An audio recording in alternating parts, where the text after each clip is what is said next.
Hey folks, how's it going? We're back with another video, and it's a different one this time.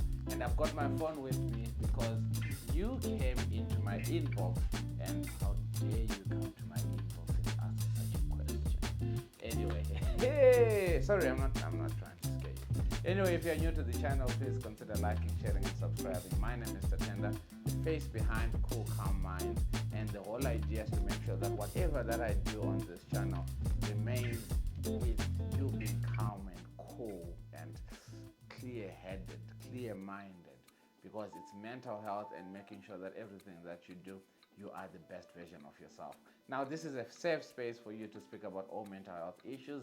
If you've got any issues, any questions whatsoever, don't be scared to ask for help. You don't have to come to me, but you can find someone in your circle that is going to help you. But not saying that I cannot help.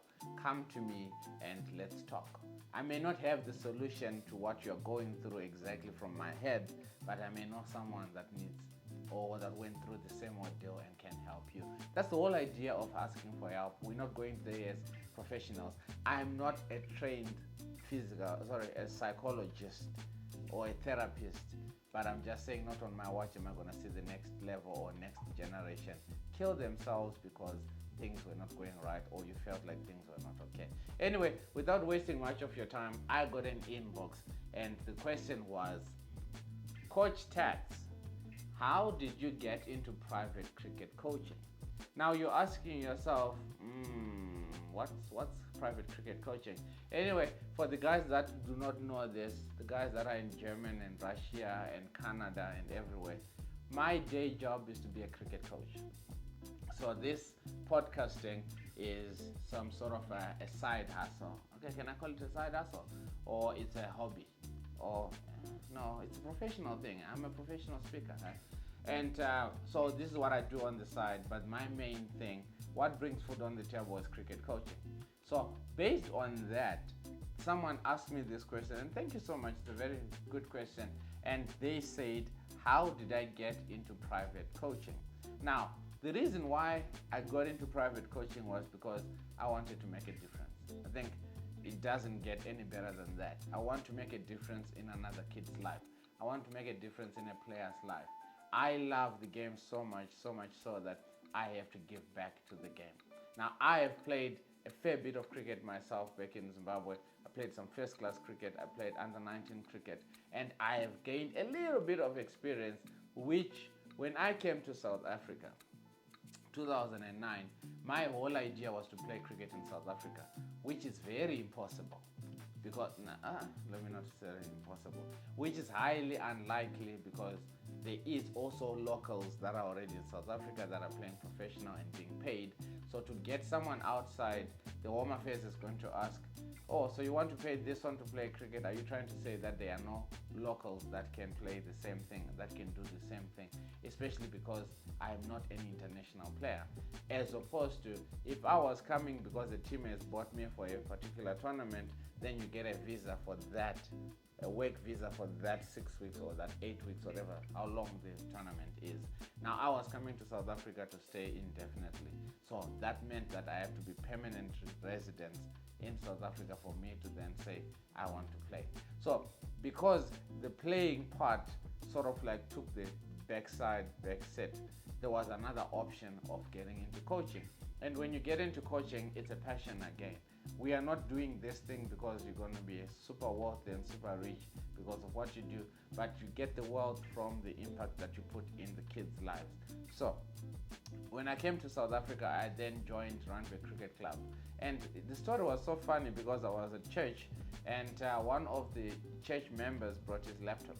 And he's like, okay, everyone, the youth, I was still a youth then, everyone come through and whatever.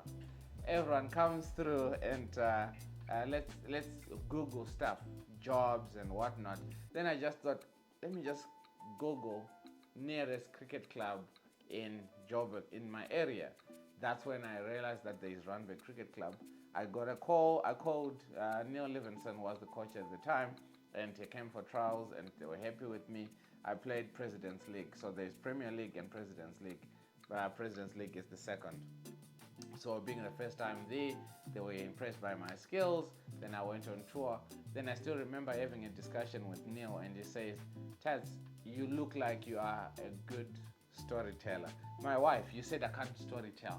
He said I'm a good storyteller, and also you can see the leadership in me. Am I not interested in coaching? Because they can't pay me for playing, but they can pay me for coaching. So with regards to having an income, the coaching part is going to supplement so that I can play. So it made sense. I was like, okay. And at the time I was BROKE. Pumza was taking care of me as my girlfriend. She was the head of the house. She was bringing the money in the house, buying me clothes, transport, everything. Even the transport money to go to Randburg for the first time, I got it from her. So she gave me money, went to Randburg, took a taxi, went to Randburg, got there, and Neil Livingston says these things. Then it was still off season at the time. So junior cricket was starting in September. Then he says, here is a number, call this guy, Jody Martins.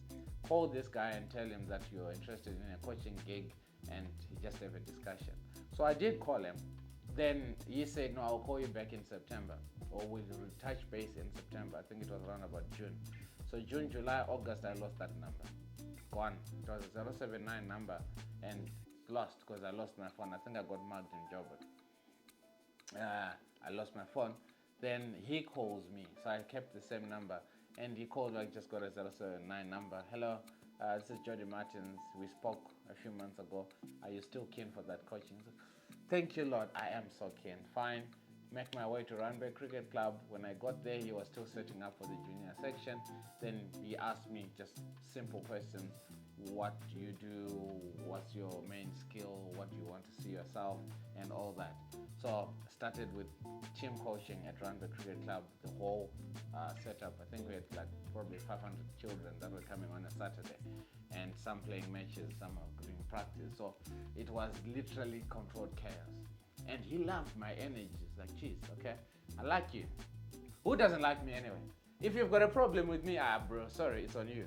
It's you, not you. She's behind the camera. She says she's got a problem with me. Yeah. Anyway, so we started with that. So I did, it was Saturday practice. So every Saturday from 8:30 up until 11:30, you do Randburg junior section practice. So we did that for 6 months, if I'm not mistaken. And towards the later part of the year, starting the new year, I then said, this was in 2011, 2012, 2013, I don't know, yeah. Then I said to Jody, you know what, I understand that we are coaching 11, 12, 13, 14, 15 kids at a time. But imagine if each one was coming for individual coaching, then they'll strengthen the whole setup. They'll strengthen the whole team. So if you've got 11 people in a team and you start to specialize each kid, each player, now you're going to have 11 equipped players separately to make one strong, solid team. And it's like, okay, I like that. How do you want us to work around that?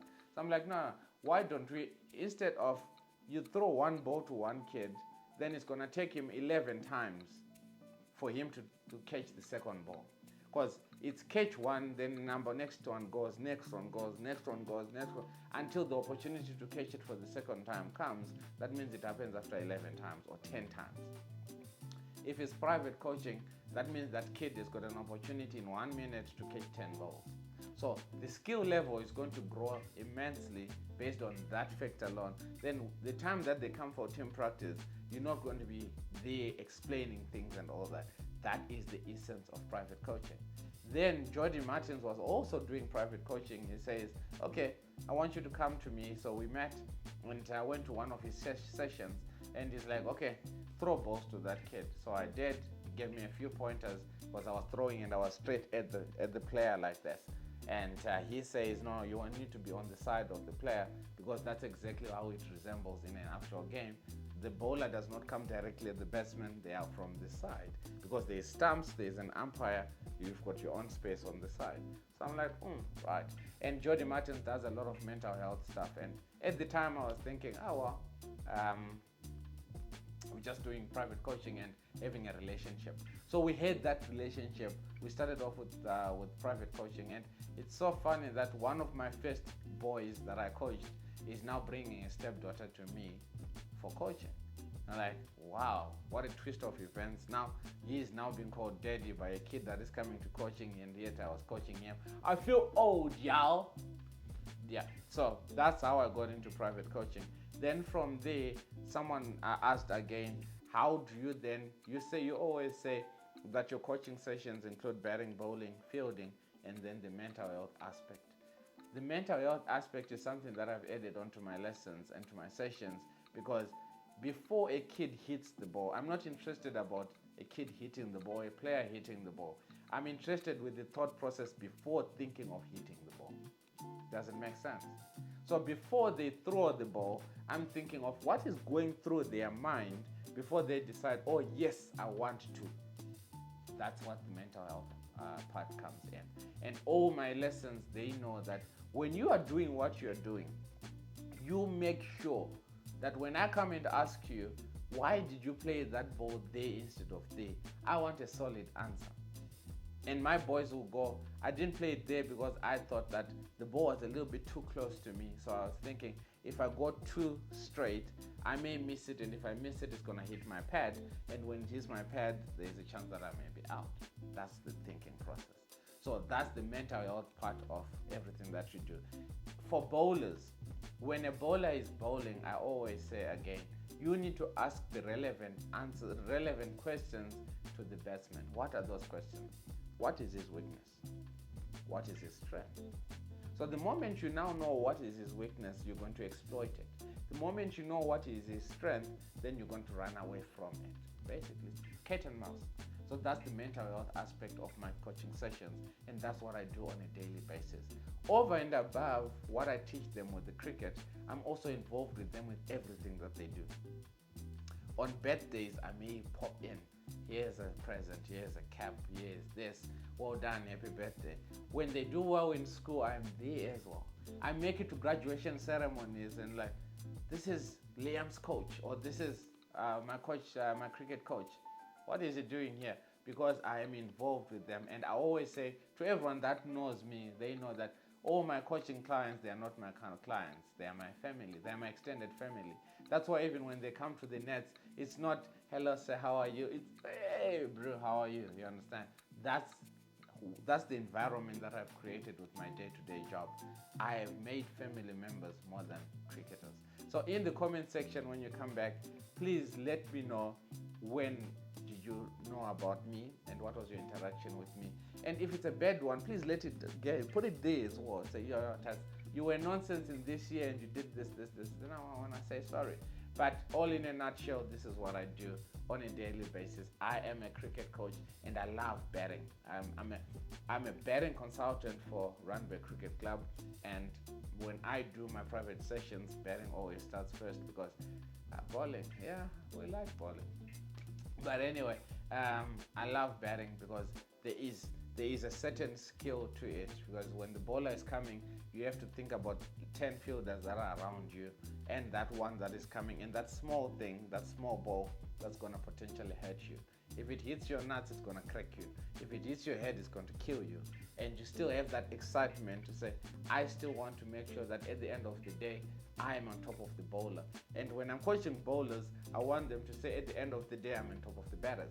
So it just gives me that challenge, and I want to give my players that challenge to say, when you are playing cricket, it's not just about you, it's about everyone that is around you, and you trying to have a chess game that you're going to get to a point where you say checkmate. And that's the end of the video. I love you guys. See you guys on the other side. Click on the videos and let me know in my comment section, and come to my inbox as well if you've got any cricket related questions.